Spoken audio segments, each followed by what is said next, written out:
ఇచ్చిన వస్త్రము లేదు గనుక ఆయనను ఎదుర్కొనలేకపోయారు.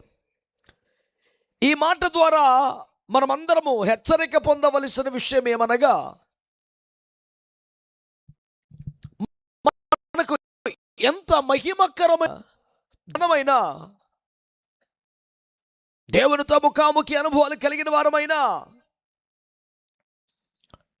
ఎందరికో కలలో కూడా సాధ్యం కాదనిపించే ఎన్నో ఆధ్యాత్మిక శిఖాగ్రాలను చూసిన వారమైనా, ఆయనను ఎదుర్కొనే క్షణానికి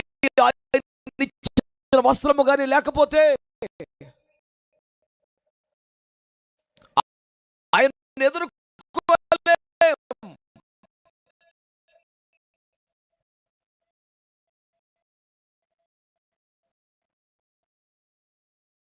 ఇదిగో పెన్ను కండి అనే పాటున ఎదుర్కోవాలి అనుకున్న గత మహిమకరం ఎంత అద్భుతంగా వాడబడిన ఎన్ని ఘన కార్యములు చేసిన దాదాపు 100 సంవత్సరాల మహిమలో జీవించిన అనుభవం వారి సొంతం. అయినను ఆయన తోటలోనికి దిగి వచ్చే సమయానికి ఆ చల్లపూట యేసుని ఎదుర్కొనగలిగిన వస్త్రం వారికి లేదు కదా. దీన్ని బట్టి 50 మందికి తెలియజేస్తున్నటువంటి హెచ్చరిక ఏమనగా, మీకున్న మహిమకరమైన అనుభవాలు ఎన్నైనా మీ అనుభవాలను బట్టి, బేస్డ్ ఆన్ యువర్ ఎక్స్పీరియన్సెస్, నువ్వు యేసుని ఎదుర్కొనలేవు, యేసు ముందు నిలబడలేవు. నీవెక్కడ అడిగి తోటలోనే ఉన్నాడుగా.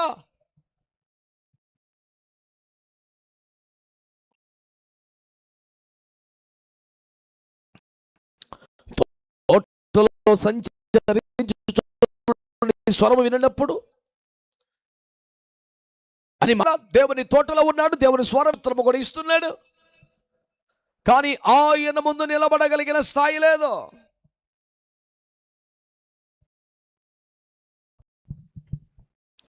కనుక బాల్యము నుండి కానీ, సేవా ప్రారంభం నుండి కానీ, మీ ఆధ్యాత్మిక విశ్వాస యాత్ర ప్రారంభం నుండి కానీ ఎంత శ్రేష్టమైన మహిమ కలిగిన అనుభవాలు నీకున్నా, నీ అనుభవాల ఆధారంగా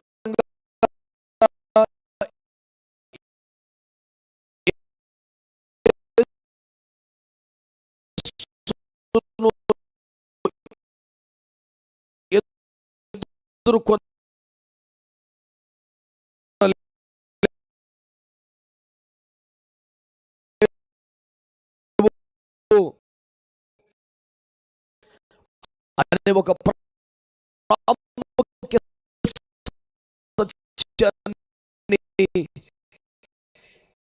ఈ రాత్రి మీ దృష్టికి తెస్తున్నాను. ఆ గడి యొక్క వస్త్రమును కలిగిన వాడు అయితేనే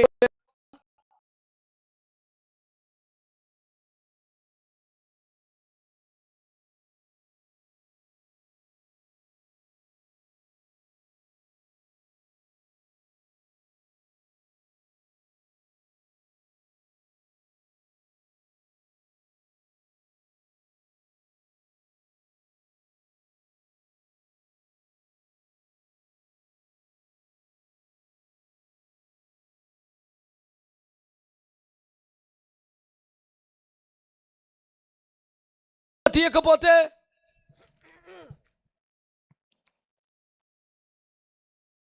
ప్రభు వేచి ఉండి వెళ్ళిపోతే దేవుని పిలుపుకు లోబడని ఆ కారణంగా నీ పై వస్త్రమును కోల్పోయే ప్రమాదం ఉన్నది సుమా.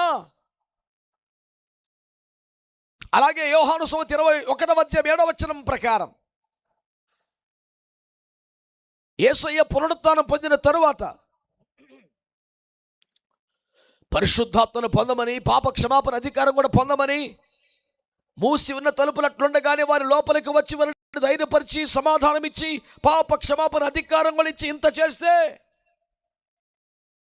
సేవ చేయండి నానా అని దీవించి వెళితే, ఆయనను బోగానే మళ్ళీ చేపలకి వెళ్ళిపోయిన పేతురు వారిని వదులుకోలేక, పోనివ్వలేక వెంటాడుతూ వచ్చినటువంటి యేసు ప్రేమకు ఎలా ప్రత్యక్షమైనదో తెలుసా?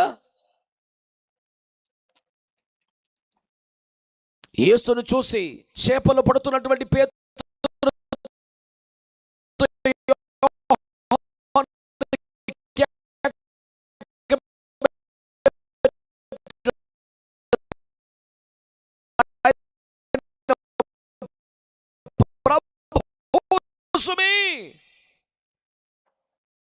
ఆయనగానే భయపడి తాను దిగంబరంగా వస్త్రహీనంగా ఉన్నందున పైబట్ట వేసి సముద్రంలోకి అని వాక్యములో ఇందాయబడింది. ఎంత పెద్ద అపోస్తలుడు, పరలోక రాజ్యపు తాళపు చెవులు కలిగిన వాడు.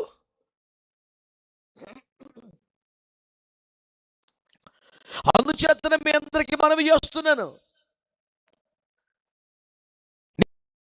మీ పూర్వ అనుభవాలు ఎంత గొప్పవి పెద్దవి అయినా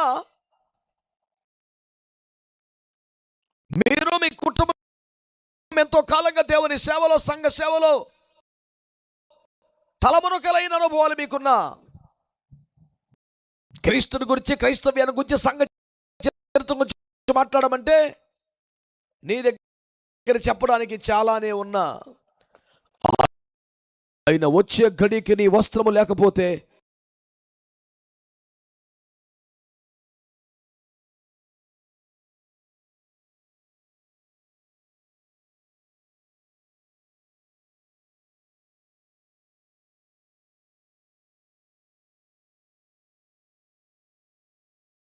సువార్తలో పాలు పొందడం, పరిశుద్ధుల పరిచర్యలు చేయడం, మందిర సేవలో పునీతం కావడం, ఇలాంటివన్నీ చేసిన నువ్వు దేవుని శక్తి చేత నింపబడని వాడివైతే నువ్వు నిలబడలేవు. 40 పగలు 40 రాత్రులు సీనాయి శిఖరాన మోషే దేవుని సముఖం ముందు ముఖాముఖి అనుభవం నిలిచిన తరువాత ఆ దేవుని మహిమలో, ప్రకాశముల వెలుగులో, తేజముల కాస్త మీద కూడా వచ్చింది. ఆ మహిమతో కొన్ని స్థానానికి నిర్ణయించబడ్డ అహరోను అతి పరిశుద్ధ స్థలములో మందస మహిమ వెలుగులో మాట్లాడవలసిన అహరోను మోషే ముఖ చర్మం మీదకి వచ్చిన కాస్త వెలుగును, ప్రకాశాన్ని చూసి తట్టుకోలేక భయపడి వెనక్కి వెనక్కి వెనక్కి వెళ్ళిపోయినట్టుగా వాక్యంలో ఉంది. వామో, మోషే మీదకి వచ్చిన కాస్త మహిమ ఎదుటే 2 కొరింథీ 3:14 ప్రకారం తగ్గిపోయే ఆ మహిమ ఎదుటే మోషే అహరోను నిలబడలేకపోతే మోషేతో ప్రభు నువ్వు ఒక్క నిమిషం ఆగు నాన్న అని దేవుడు ఎదిగి వచ్చి ఉంటే వెళ్ళలేడు కదా. అందుచేత నేను మీ దృష్టికి తీసుకొస్తున్న విషయం ఏంటంటే, ప్రధాన యాజకుడి స్థానం అంటే సంఘంలో, సేవలో, క్రైస్తవ ప్రపంచంలో నీ స్థాయి, నీ స్థానం ఎంత పెద్దదైనా దేవుని పరిశుద్ధాత్మ శక్తి చేత నింపబడకపోతే నువ్వు ఆయన ఎదుర్కొనలేవు. డినామినేషన్ అని, డాక్టర్లు అని ఇవేవో పెట్టుకొని, లేనిపోని మనసులో పెట్టుకొని అత్యంత ప్రీతిప్రాత్రమైన ప్రాణప్రదమైన దేవుని పరిశుద్ధాత్మను పోగొట్టుకుంటే, పొందుకోకపోతే ఎంత నష్టం అది.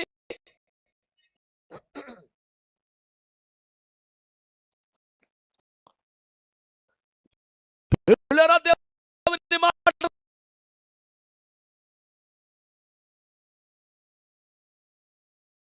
మూడో మాట తెలుసా?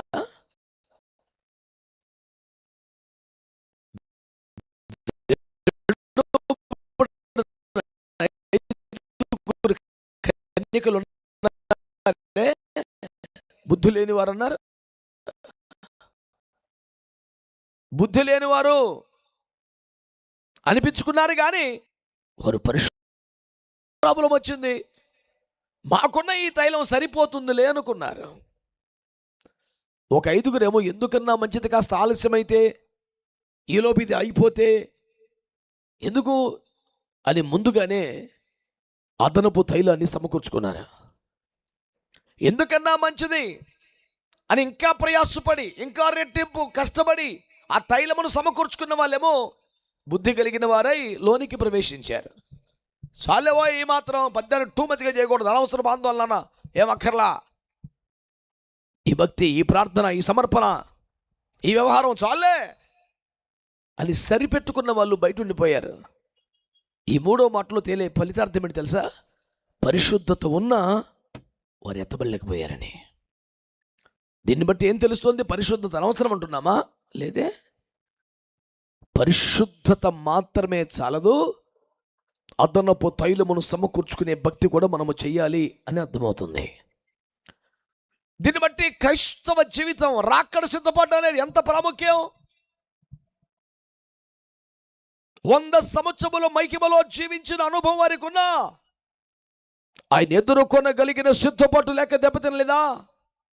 ప్రధాన యాజకుని స్థాయి కలిగిన వ్యక్తి అయినా ఆ అనుభవం ఆదమములకు ఉపయోగపడలా, ఈ స్థాయి ఆరోనుకు ఉపయోగపడలా. 5 కన్యకల పరిశుద్ధత సరిపోలా, తైలం కూడా కావాల్సి వచ్చింది. వింటున్న బిడ్డలారా, మాకు యేసయ్య తెలుసు, మాకు ఈ రాకడ తెలుసు, మేము రాకడ పాటలు కూడా పాడతాం. అవకాశం ఇస్తే రాకడ మీద మాట్లాడగలం. ఈ ఇన్ఫర్మేషన్తో, ఈ మెటీరియల్తో, ఈ ఎక్స్పీరియన్స్తో, ఈ పొజిషన్తో, ఈ క్యారెక్టర్తో మనం రాకల్లో ఎత్తబడ్డానికి సరిపోతుందా? అందుకనే పని కట్టుకుని రాకడ సిద్ధపాటు సభలో ఏర్పాటు చేయవలసి వచ్చింది. ఒకరు తమ క్యారెక్టర్ బ్రహ్మాండంగా ఉన్నప్పటికీ ఎత్తబడలేకపోతున్నారు. ఈనాటి క్రైస్తవులో కొన్ని సంఘాల వారు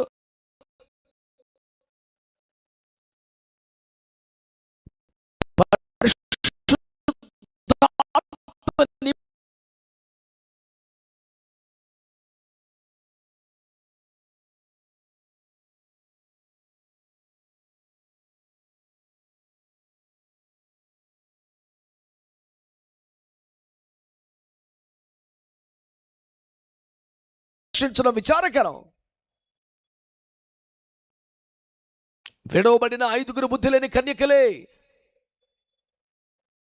ఒక హెచ్చరికగా దేవుడు వారి ముందు పెట్టుచున్నాడు. ఈ రాత్రి నేను సాక్ష్యాన్ని కాపాడుకున్నాను బ్రదర్. మా డిపార్ట్మెంట్లో కానీ మా వీధిలో కానీ అడగండి, పరపక్షమందున్న వాని చేత వేలు పెట్టి చూపి తిరస్కరించబడే అవకాశమేనని సాక్ష్య జీవితం అనాది అని చెప్పిన అదనపు తైలము నీ వద్ద లేని కారణంగా నువ్వు విడబడే ప్రమాదం ఉంటుంది. అందుచేత ఈ రాత్రి వింటున్న ప్రజలందరూ నా క్రైస్తవ విశ్వాస సేవ అనుభవాల వలన నేను ఎత్తబడలేను, వస్త్రమును కలిగి ఉండాలి, కాపాడుకోవాలి. నాకున్న సమాజంలో క్రిస్టియన్లో చర్చలు పొజిషన్ బట్టి క్రిస్టియన్లో ఎత్తబడలేను, శక్తి చేత నింపబడిన వాడై ఉండాలి. నా సాక్ష్యం కాపాడుకున్నాను కాబట్టి నాకు ఢోకా లేదు అనుకోకూడదు. ఈ భక్తి చాలు, ఈ ప్రార్థన చాలు అనుకోకుండా అదనపు తైలమును సంపాదించుకుంటూ ప్రయాసపడాలి. ఈ రెట్టింపు ప్రయాసం ఉన్న వాళ్ళు మాత్రమే ఎత్తబడతారు. యేసు రాకడ నిజం, నమ్మి తీరాల్సిన వాస్తవం. అది నేడో రేపో తెలియదు, ఆయన రాకడ సూచనలు నెరవేరిపోతున్నాయి. కొందరు అనుకుని చున్నట్టుగా తన వాగ్దానమును గూర్చి రాకను గూర్చి ఆలస్యము చేయవాడు కాదు, ఆయన వచ్చేస్తున్నాడు అని వాక్యం తెలియజేస్తుంది.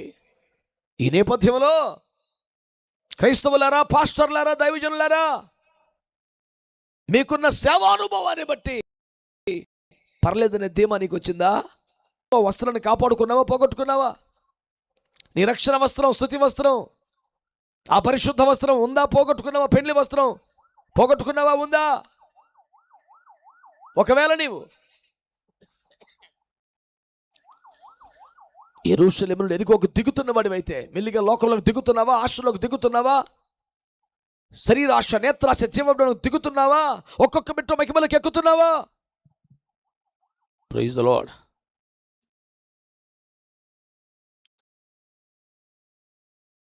నీ భక్తి,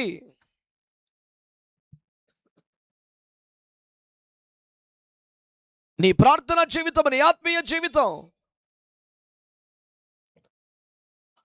అంతకంతకో మహిమ నుండి అధిక మహిమకి ఎక్కాలి కానీ ఒక్కో మెట్టు దిగే పరిస్థితి కానీ ఉంటే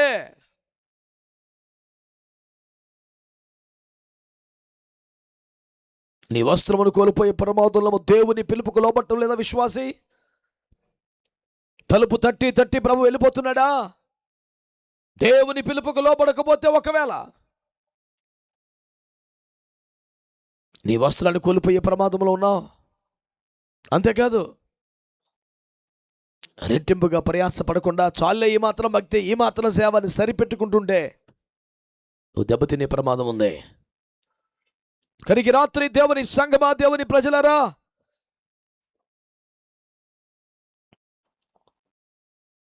ఒకటి నీ అనుభవాన్ని బట్టి వెళ్ళవు రాకల్లోకి, రెండు నీ పొజిషన్ బట్టి వెళ్ళవు రాకల్లో, మూడు సాక్ష్యాన్ని కాపాడుకున్నంత మాత్రాన చాలదు, రెండింతలుగా ప్రయాసపడి అదనపు తైలమును సమకూర్చుకోవాలి. నీ దివిటి మండుతూ ఉండగానే, నీ దీపం వెలుగుతూ ఉండగానే సిద్ధంలో కూడా నూనెను సంపాదించుకోగలగాలి. దేవునికి స్తోత్రం కలుగునుగాక. ఆమేన్. అయితే ప్రియులారా,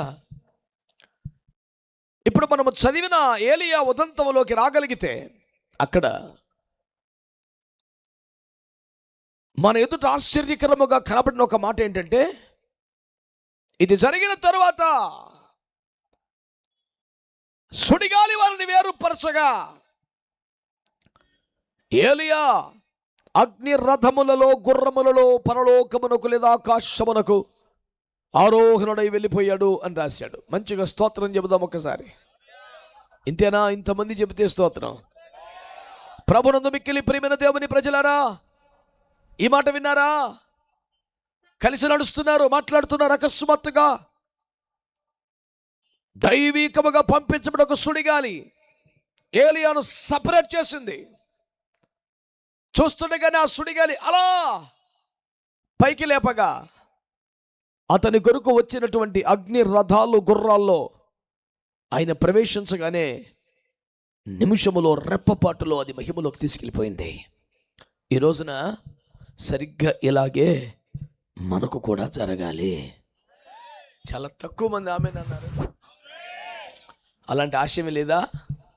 హలో, అయ్యని ఎందుకు లేని బాబు, ఏదైనా స్వస్థపరిచిన కొట్టుండి ఇచ్చాను, పట్టుకెళ్ళిపోతాను. 100 రూపాయలు తెచ్చాను, నువ్వు కొబ్బరి నూనె 70 తెచ్చావా? మనకంతే చాలా అండి? బైబిల్ నేర్పిన భక్తి ప్రకారం మాకు ఎలా ఉంటుందంటే, ఆస్తులు, ఐశ్వర్యాలు, ఘనతలు కాదు, కనీసం ఆరోగ్యం, చివరికి ఆహారం కూడా లేని దీనస్థితి వచ్చినా పర్వాలేదు, కానీ నిమిషంలో రెప్పపాటున మార్పు పొంది మేఘమెక్కే ఛాన్స్ మాత్రం మిస్ అవ్వకూడదు. కొడితే మంచిగా కొట్టండి, సప్పుడు దెబ్బలు కొడతారు. ఆమేన్, హల్లెలూయా. ఈ లోకల్లో మనం ఎన్నో అడ్జస్ట్ అవుతున్నాం. చదువులో, ఆరోగ్యంలో, కుటుంబంలో, ఆర్థికంలో, వాహనాల విషయంలో, చాలాసార్లు ఆహార పదార్థాల విషయంలో కూడా పోన్లే అన్నిటికీ అడ్జస్ట్ అవుతున్నాం. కానీ రాకళ్ళు ఎత్తపడకపోతే అడ్జస్ట్ అవ్వగలమా? అందుకే నేను అంటాను, ఎన్నైనా మిస్ అవ్వచ్చేమో కానీ ఆ గడియ మాత్రం కోల్పోవడానికి లేదా. ఎట్టి పరిస్థితులు మేఘమెక్కాలి. ఆ శాశ్వత నిత్యానందం కోసం ఈ బ్రతుకంతా బాధపడినా పర్లేదు. ఆ నిత్య మహిమ కొరకు శరీరములో సిలువ శ్రమ అనుభవించినా పర్వాలేదు. నిష్కలంక పరిశుద్ధులలో పేదలు నేను. ఒక్క గడి కోసం, ఒక్క గడి కోసం ఇక్కడ ఎన్ని బాధలు పడ్డా పర్వాలేదు. మున్ల మా కూటమైన తలను చూచి స్వర్ణ కిరీటం పెట్టి ఆనందిల్తూ ఆ ఒక్క గడి కోసం ఇక్కడ ఎన్ని బాధలను పడవచ్చు. మనం ఆయన్ని కలుసుకొనగానే ఆయన వలె మారిపోతాం. ఆ ఒక్క గడి కోసం ఏ ప్లాస్టిక్ సర్జరీ, మేకప్ లేకపోయినా హ్యాపీగా బతికేయచ్చు. ఓరిని రిపేర్ మండిపోయిన ఎన్ని రోజులు ఉంటుందిరా బాబు, ఇది ఇయ్యాలగైతే రేపు ఆయన దగ్గరికి వెళ్తే సేమ్ ఆయనలాగే మారిపోతామంట. యేసు లాంటి సౌందర్యం, యేసుల పరలోకంలో దేవదూతలు అవక్కైపోయి అందరూ యేసు ప్రభులా ఉన్నారు ఏందిరా అని టెన్షన్ పడే ఒక క్షణం వస్తుందంటే ఎంత మజా ఉంటుంది అసలు. నీ ముఖం అద్దంలో చూసుకుని పెద్ద పొద్దుగూకులు తిట్టుకోవడం, మూతుకు సర్జరీ ముక్కు సర్జరీ, ఎందుకు జీవితం అలిసిపోతున్నావు? ఎంత అందంగా ఉన్నానని ఫీల్ అయినా యేసయ్య ఎంత అందంగా అయితే ఉండవు, ఎంత చండాలంగా అనిపించినా పిశాచాల కన్నా ఘోరంగా అయితే ఉండవు. ఎందుకు బాధ? అట్ట కళ్ళు మూసుకుని తిరిగే లోపు ప్రభు వస్తాడు. నిమిషంలో రెప్ప మాటున మార్పు మార్పు ఎట్లుంటుంది? న్యూస్ పేపర్లో వేసినట్టుగా తలకాయ చిన్న గీత తోక అట్లుండదు. సాక్షాత్తు యేసువులే. ఆమేన్. నేను అడిగాను యేసుప్రభు, ప్రభా అందరూ యేసుప్రభులో ఉంటే దూతలు కన్ఫ్యూజ్ అయిపోతారు కదా ప్రభా, వాళ్ళు పొద్దుగుకులు నిన్ను ఆరాధిస్తారు కదా, నీకు ఇచ్చే ఆరాధన ఎవడికని ఇచ్చే పరిస్థితి ఎట్లుంటుంది అంటే, అరే అంత ఎక్కువ ఆవేశపడకో, నాలాగా మార్పు చెందిన బిడ్డలందరికీ నేను తెలుసు కదా, వాళ్ళు యేసులు కాదని సంగతి వాళ్ళకి తెలుసుగా. ఇంత కొరపు ఇచ్చినందుకు స్తోత్రం అని మొత్తం అందరి కాళ్ళ మీద పడి ఆరాధన చేస్తుంటారు. అప్పుడు దూతలు తేటలో ఈయన అనమాట, వీళ్ళందరికీ రూపం ఇచ్చాడు తప్ప మా ఓడి ఈయన యేసు రక్తం ఏం చేయు. స్తోత్రం చెప్పండి. ఉత్తి అద్రూపాయి పనికి డౌట్లు వస్తుంటాయి ఒక్కోసారి. దాని మీద ఒక 100 మంది సేవకులు ప్రాణం అన్న నాకు డౌట్ అన్నా, ఇప్పుడు మన్నైనది వెనకటి వలే మళ్ళీ అయిపోయినా కదా, మరి ఈ సింహాలు ఏనుగులు ఏమవుతాయని నీ భారం మండిపోయి నాటి మీద ఎందుకురా నీకు? చాలామందిని అడిగాను, నాకు చెప్పట్లేదు చాలా. నాకు అసలు అది బెంగెట్టేసుకున్నాడు, సింహం ఏమైపోద్ది, ఏనుగు ఏమైపోద్ది, కుక్క ఏమైపోద్ది, పంది ఏమైపోద్ది అని. కూపి లాగితే ఆడు బుచ్చుకొక్కని పెంచుకున్నాడు, అట్లా చచ్చిపోయింది. ఆడి మీద దాని టెన్షన్ అంతా బుచ్చుకొక్క. అది కూడా రేపు పొద్దున వస్తుందా? ఈడక్కడ బంగారు వీధులలో ఈ కుక్కను ఉంటే తిప్పుదాం చూస్తున్నాడు వీడు. ఏంది వీడు? దాని గురించి ఎందుకని అన్నాను, అన్ని అట్టాను చెప్పాను. అసలు మనం మనం మనం ఏమైతే అంటే మట్టి కుళ్ళిపోద్ది. మరి ఆత్మ అసలు అట్లా ఆత్మ ఏడ ఉందరా? మరి ఎట్టా? అవన్నీ కలుగును కాకండి, కలిగిన పోను కాకండి పోతే వాటి మీద ఎందుకురా అంటే, అంతేనా? వాటికి నెక్స్ట్ నిశ్చిత్వం ఉంటుందా? ఎందుకు ఉంటుందిరా? నీది నాదే డౌట్ అయితే వాటికి ఆట ఉంటుందిరా అంటే మరి అలాగైతే పర్లేదులే కానీ, లేకపోతే మా పక్కింటోడు కుక్క వచ్చి మా కుక్క రాకపోతే నిద్ర పాలు వచ్చిన పాడు. కానీ వీడికి ఇంత కుక్క మీద కూడా ఒరిజినల్ ప్రేమ కాదు ఇడిది. పక్కింటోడు కుక్క ఒకవేళ వచ్చి నా కుక్క రాకపోతే నిశ్చెత్తులో కూడా నాకు దుఃఖమే అన్నాడు. ఓ కుక్క ప్రేమికుడా, నువ్వు ఎప్పుడు రా యేసు ప్రేమికుడిగా మారుతావు? వాడికి మార్పు రావాలన్న స్తోత్రం చెప్పండి. ఏది మనస్ఫూర్తిగా చెప్పారా? ఆడి కోసమేనా? మంద కూడా బ్యాచ్ ఒకవేళకనా? చిచ్చే, యేసు రక్తమే దేవునికి మహిమ కలుగును గాక.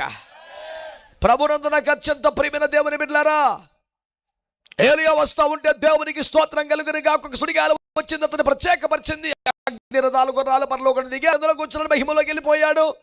సరిగ్గా ఇదే కృప నాకు కావాలి, సరిగ్గా ఇదే అనుభవం నాకు కూడా కావాలి. నిమిషంలో రెప్పబాటు మహిమ మేఘమెక్కి పరలోకానికి వెళ్ళిపోయే అద్భుతమైన మహిమ గుంపులో నేను ఉండాలి. పెళ్లి కుమార్తె సంఘంలో నుండి ఎత్తబడే గుంపు నేను ఉండాలి. పరిశుద్ధుల జాబితాలో ఉండాలి. పెళ్లి కుమార్తె సంఘములోనే ఉండాలి. దేవునికి స్తోత్రం చెప్పండి గట్టిగా. హల్లెలూయా. అయ్యా ఆ గాలి నా మీద కూడా వచ్చిందా? అయ్యా ఆ అగ్ని రథాలు గుర్రాలు నేను కూడా ఎక్కుతానా? పక్షపాతము లేని దేవుడు ఒక మాట చెప్తున్నాడు. ఏలియా చేసినటువంటి అదే భక్తిని ఓడి చేస్తే అండ్రే, ఆ భక్తి చేస్తే నీకు కూడా నా దేవునికి పక్షపాతము లేదు. అందరిని ఒకే రీతిగా చూసే ప్రేమ గల దేవుడు. ఒక్కొక్క మాట చదవక్కర్లేదు కానీ ఈ రాజుల 2వ గ్రంథము 2వ అధ్యాయం ప్రారంభం నుండి మీరు చూస్తే మొదటి మాట, ఏలియా నీకోసం అగ్ని రథాలు గుర్రాలు సిద్ధంగా ఉన్నాయి. వా my goodness, I'm ready my lord. అయితే వెంటనే బయలుదేరు, గిల్గాలు దాటో, బయలుదేరి గిరిదాలు గెలిపో అని ప్రభు అన్నాడు. వెంటనే బయలుదేరి గిల్గాలు అనుభవానికి వెళ్తున్నాడు. ఒక మంచి స్తోత్రం చెప్తారా పిల్లారా? ఒక్క వచనం చదివి పెట్టండి. యెహోషువ గ్రంథం 5వ అధ్యాయం. అందరూ తీయక్కర్లేదు, ఇక్కడ మైక్లో చదువుతారు, మీరు మంచిగా వినండి చాలు. యెహోషువ గ్రంథం 5వ అధ్యాయం 8, 9 వచనాలు.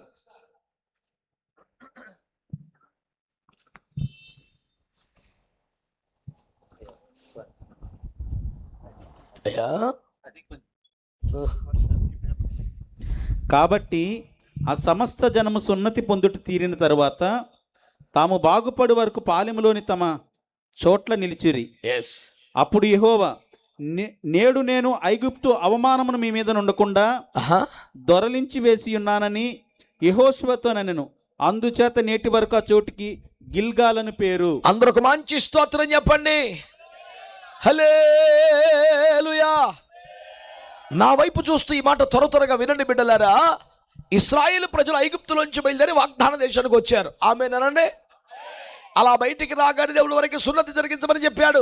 ఆ ప్రక్రియ పూర్తయిన తదుపరి యాత్ర సాగింది. పస్కాను అనుభవించారు. ఒక్కొక్కడుగు ముందుకెళ్తున్నారు. మన్నాను తిన్నారు, బండ్లోని త్రాగారు, మేఘ నడిచారు, రెక్కల మీదకి ఎక్కారు. దర్జాగా వాగ్దాన దేశానికి వచ్చేస్తున్నారు. ఇక వాగ్దాన దేశానికి దగ్గరికి వచ్చేస్తున్న టైంలో సున్నతి చేయబడిన ఈ పెద్దలందరూ ఈ 40 ఏళ్ళ యాత్రలు దాదాపుగా చచ్చిపోయారు. ఈ కొత్తగా చిన్న చిన్న పిల్లలు బ్యాచ్ పెరిగి పెద్దోళ్ళు అయ్యారుగా, వీళ్ళెవ్వరికి సున్నతి అనుభవం లేదు. దేవుడు అన్నాడు, ఈ జనం ఎలా వాగ్దాన దేశానికి వస్తారు? సున్నతి చేయబడకపోతే వాగ్దాన దేశం లేదు కదా, వాళ్ళందరికీ సున్నతి చేయించు, లేకపోతే తీసుకెళ్ళని ప్రభు అన్నాడు. వెంటనే యెహోషువ మాట వారికి చెప్తే వారంతా సున్నతి చేయబడ్డారు. అక్కడ రాసిన మాట, వారు ఆ రీతిగా సున్నతి చేయబడిన తరువాత ఆ మంచం మీద కొన్ని రోజులుండి ఆ శ్రమ తీరిన తర్వాత లేచి ప్రభువు సముఖంలో సమర్పించుకున్నప్పుడు ప్రభు వారిని మరలా ముందుండి నడిపి వాగ్దాన దేశాన్ని తీసుకెళ్తున్నాడు. అక్కడ ప్రభు అన్నమాట, రైట్, ఇప్పుడు మీరు సున్నతి పొంది ఉన్నారు కనుక మీ మీద ఉన్న అవమానం, పాపం, శాపం దొరిలింపబడిపోయింది. గట్టిగా స్తోత్రం చెప్పండి. క్రైస్తవ్యముతో కొద్దిపాటి పరిచయం ఉన్న వారికైనా బాహాటంగా స్పష్టంగా తెలిసే ఒక అద్భుత సంగతి ఏంటంటే, బిడ్డలారా, పాత నిబంధన గ్రంథములో పరిచయం చేయబడిన సున్నతి క్రొత్త నిబంధన గ్రంథములో రక్షణకు, బాప్తిస్మానికే సాదృశ్యం కదా. చేతులెత్తి స్తోత్రం చెప్పండి. హల్లెలూయా. నేను కూడా మేఘమెక్కాలి, నేను అగ్ని రథాలు గుర్రాలకు వెళ్ళాలి, నేను కూడా మహిమలోకి వెళ్ళిపోవాలని ఆశపడితే చాలదు కదా. ఆ అనుభవం మనం సొంతం అవ్వాలని ఏం చేయాలంట? దొరలింపబడాలి, గిల్గాలికి వెళ్ళాలి. గిల్గాలు అనే అనుభవం ఏంటంటే మన శాపం, మన పాపం దొరలింపబడింది. ఏం చేస్తే పాపం పోయింది? మధ్యలో మంటే చుట్టూ కోలాటం కొట్టుకొని తిరిగితే పాపం పోయిందా? మనం చేశారు ఒక భక్తులు, చుట్టూ మంటేసి కర్రలు తగలబెట్టి చర్చిలో చుట్టూ కర్రలు పట్టుకొని కోలాడుకొని ఏ రక్తం, సిల్వ రక్తం, ఏ రక్తం అని కర్రలు కొట్టుకొని తిరిగారు చుట్టూతా. ఏంద్రా ఇదన్నా, నువ్వు గమనించలేదా? మా కష్టాల నష్టాల చీటీలన్నీ రాసి అందులో వేసాం. ఆ మంటల్లో చీటీలు తగలబడిపోయినట్టే మా కష్టాలన్నీ తగలబడిపోతాయి. ఓ సోస్ అలాగే అవుతుందిరా. కష్టాలు చీటీ మీద రాసి నిప్పులు ఎత్తే పోయే కాడికి గుడికాడ దాకా ఎందుకు రావాలరా? ఇంట్లో పొయ్యిలో పడేసుకుంటూ పోవు. అసలు భూమి మీద ఎవరికైనా కష్టాలు ఉంటాయా? తెంగర మాటలు కాకపోతే చెప్పోడికి నోళ్ళు లోకమని పనికిమాలి మాట. ఈరోజు జాగ్రత్తగా వింటున్నారా బిడ్డలారా?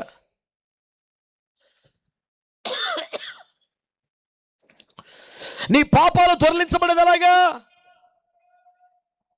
జెరూసలేం మట్టి తెచ్చుకుంటే, యోర్దాను నీళ్ళు తాగితే, సమాధి కాడి మట్టి తెచ్చుకుంటే, ప్రార్థించిన ఇసుక నెత్తి మీద తెచ్చుకుంటే ఏం దొరలో ఇంకా పడతాయి వచ్చి. ఆ ఇసుక, ఆ మట్టి ఇవన్నీ పడతామే, దొరలేదేమలేదు. కానీ ఒక్క బాప్తిసం పొందే, అపోస్తలులు 22:16 బాప్తిసం పొంది నీ పాపములు కడిగి వేసుకునము, మొత్తం పాపం, శాపం మొత్తం దొర్లిపోయింది. గట్టిగా ఆమేన్ చెప్పండి. ఆ మహిమ మేఘం ఎక్కాలంటే ఏం చేయాలట? దొరిలింపబడాలి, గిల్గాలు అనుభవానికి రావాలి. ఈ సభలో ఉన్నవారు ఎవరైనా ఇంకా బాప్తిస్మం పొందకుండా చర్చలకు వచ్చి పోతున్నారు అనుకో, నీ పాపము, శాపము నీ మీద నుండి దొరిలింపబడాలి అంటే ఇదిగో దేవుని వాక్యం చెప్తుంది, గిల్గాలు అనుభవానికి రా. పాపాలు తొలగించబడిన అనుభవం, అది బాప్తిస్మే తప్ప మరొకటి కాదని జ్ఞాపకం చేస్తున్నాను. దేవునికి స్తోత్రం చెప్పండి. రెండవది, ఆ గిల్గాల్ దగ్గర రాగానే, సరే నాన్న ఇప్పుడు బేతేలుకి వెళ్ళి అన్నాడు. బేతేలు అంటే దేవుని మందిరం. దేవుని బిడ్డలారా, బాప్తిస్మం పొందిన చాలామంది క్రైస్తవులు టీవీకో తెరకో అంకితం అయ్యి మందిరానికి రావటం లేదు. హెబ్రీ పత్రిక 10:24, కొందరు మానుకొనుదురు, సమాజం కూడా మానొద్దు. హెబ్రీ పత్రిక 4:2, సహవాసం లేకపోతే వాక్యం నిష్ఫలమైపోద్ది. కనుక హెబ్రీ పత్రిక ప్రకటన 11:1, ఆలయములో పూజిస్తున్నవారు దేవుడు లెక్క పెడుతున్నాడు. కనుక దేవుని మందిరానికి రావాలి, మందిరములో ధ్యానించాలి, మందిరములో స్తుతించాలి, మందిరములో ప్రార్థించాలి, మందిరములో నివసించాలి. మందిరపు అనుభవాల్లో ఉంటేనే మనము మేఘం ఎక్కుతాము, అగ్నిరథం ఎక్కుతాం. మూడవది, ఎరికో. కేకలేస్తే ఎరికో కూలిపోయింది, అంత సింపుల్ కాదు. ఎరికో కూలిపోయాక చకచకచక ఎక్కేస్తున్నారు. ప్రభు అన్నాడు, ఇది శపించబడింది కనుక అందులో ఏది మీరు ముట్టుకోకూడదు అన్నాడు. అమ్మ నాయన, పడిపోయింటే గొప్ప కూలిపోయింది, ఆ ఇంటి బంగారం అని తెచ్చుకోతుకుందాం అనుకుంటే ఎరికో కోల్చటం ఈజీ, అందలి బంగారం సహా తగలెట్టే నాకు వద్దంటే ఎంత కష్టం అది. నేనంటాను, ఎరికో అంటే జై జీవితం, జై జీవితం. కేకలేస్తే కోట పడిపోయింది, హల్లెలూయా అంటే అవదో, అక్కడ సమృద్ధి ఉంది, చాలా విశేషం ఉంది, వద్దో వదిలే అన్నాడు. కళ్ళ ముందు సంపద కనపడుతున్నా, వెండి బంగారం ఆస్తులు కనపడుతున్నా, వదిలేసి రాగలుగుతాం. దానికి మించిన జై జీవితం ఏముంది? ఎరుకో అంటే జై జీవితం. ఆశల్లో పడిపోతున్నావా? బంగారంకో, డబ్బుకో, ఇంకొక దానికో, పదవుకో, ఘనతకో పడిపోతున్నావా? జై జీవితం ఉంటేనే. ఇక 4వది, యోర్దాను దాటాలి. యోర్దాను దాటాలంటే గంతెత్తి అవదనైనా యెహోవా నిబంధన మందసమున మోయుచున్న యాజకులు ముందెళ్ళాలి. వాళ్ళందులో దిగితే వారి వెనక ఎవరొచ్చారో వాళ్ళే ఒడ్డుకెళ్తారా? ఒక ఆత్మీయ నాయకత్వం లేకుండా, సంఘ కాపరికి లోపడకుండా, దైవజనులు లేకుండా, వ్యక్తిగతంగా స్వంతంగా ఇంటర్నెట్లోనో మరొక తత్వంలోనో నేను భక్తి కొనసాగించుకుంటాను అంటే కాదు. రాజకీయ నాయకుల జెండాలో, వ్యాపార దండాలో మోసేవాళ్ళు కాదు. యెహోవా నిబంధన మందసమును మోయుచున్న యాజకులను గనును వెంబడిస్తే నువ్వు ఖచ్చితంగా యోర్దాను దాటుతావు. బాప్తిసం అనే గిలగాలు దాటేస్తే, మందిరం అనే బేతేలు అనుభవంలో నీవు ఉంటే, ఎరుకు అనే జై జీవితానికి నీవు వస్తే, ఇక 4వది చివరిది, దైవజనులను యెహోవా మందసమును మోస్తున్న అభిషక్తులను వెంబడిస్తే, ఇదిగో నీ కొరకు అగ్ని రథాలు, గుర్రాలు సిద్ధంగా ఉన్నాయి. నిమిషములో రెప్పపట్టిన మార్పుడి మహిమకి వెళ్ళిపోతాం. ఈ 4 విషయాల్లో మీరు సిద్ధపడాలనే భారంతోనే ఈ రాకడి సిద్ధపాటు సభలు ఏర్పాటు చేశాం. ఈ మాటలు అంగీకరించగలవా? ఎక్కడ ఆగిపోయేవా రీస్టార్ట్ చేయగలవా? 4 అనుభవాలు సాధించగలవా? తలలు వంచి కళ్ళు మూసుకోండి, ప్రార్థన చేద్దాం. వెళ్ళిపోదాం. తలలు వంచి కళ్ళు మూసుకోండి. ఒక్క ప్రార్థనతో ముగించుకుందాం. బాగా భారంగా ప్రార్థన చేయండి. రేపు పగలు జరిగే యవనస్తుల కూడిక, రేపు రాత్రి చివరి సభ అత్యంత మహిమకరంగా జరగాలి. కొరత తీరిపోయినట్లుగా, కడుపు నిండిపోయినట్లుగా సభ జరగాలి. ఈ రాత్రి ఇంటికి వెళ్ళాక భారంగా, రేపు ఉదయం లేచాక అత్యంత భారంగా ప్రార్థన చేయండి. ప్రభు మీకు భారం ఇస్తే ఓ పూట కడుపు మార్చుకొని ప్రార్థన చేయండి. అనంతపురం పట్టణంలో గొప్ప కృపను అనుభవించాలి. ఈ రాత్రి ప్రకటించబడ్డ వాక్య ప్రకారం మనందరం ప్రార్థనలు చేయనట్లుగా 1 నిమిషం కళ్ళు మూసుకుని అందరం ఏకీవిద్దామా? 1 నిమిషం. హల్లెలూయా, హల్లెలూయా, హల్లెలూయా, హల్లెలూయా. ఇదిగో దేవుని ఆత్మ నిన్ను ప్రశ్నిస్తోంది.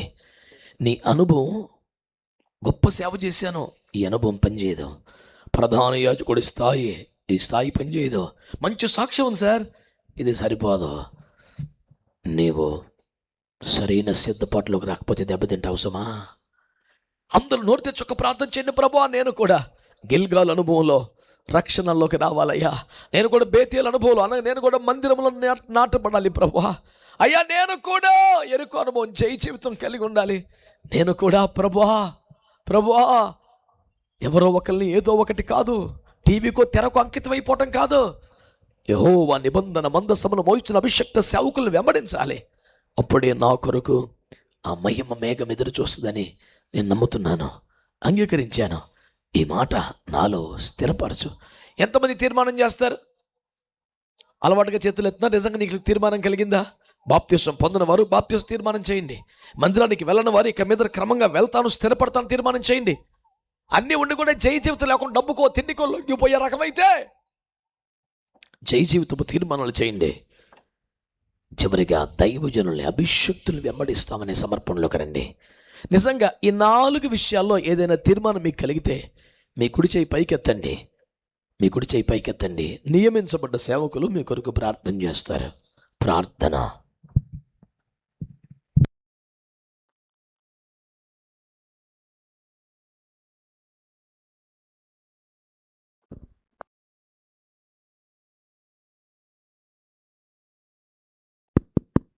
మన మధ్య ఉన్న శంకరెడ్డి పాస్టర్ గారు ప్రార్థనలు నడిపిస్తారు. శంకరెడ్డి పాస్టర్ గారు త్వరగా.